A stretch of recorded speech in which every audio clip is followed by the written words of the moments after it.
ليس استهدافا غريبا بل هو متكرر لكن بنوايا مختلفة.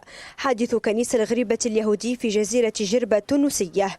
ينعقد مجلس الأمن القومي بإشراف الرئاسة ليتحدث عن العمل البطولي للمؤسسة الأمنية والعسكرية التونسية رغم سقوط قتلى من الزوار والعناصر الأمنية.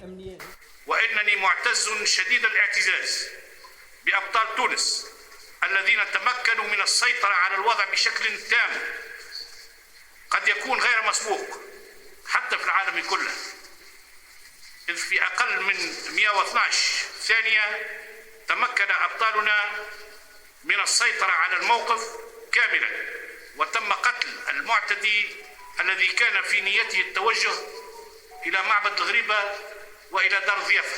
يفسر البعض تصريحات الرئيس سعيد بأنها رسالة واضحة إلى الخارج تفيد بأن تونس تعمل في صلب الجهود الدولية لمكافحة الإرهاب، مع أن الرئاسة تصف الحادث بالعمل الإجرامي وتقول أن تونس هي أرض السلام رغم محاولات زعزعة استقرارها.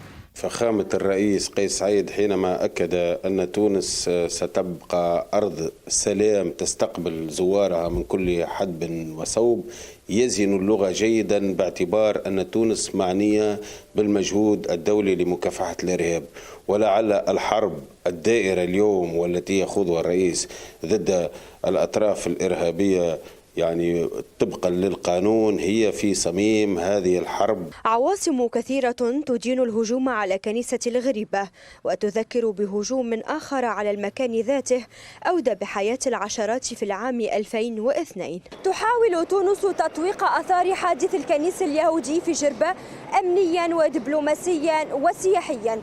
السلطات تصفه بالجريمة وتتعهد بالعمل على حفظ الأمن والاستقرار في بلد تعرف بأرض التسامح والتعايش. سماح البحيحي، آرتي، تونس.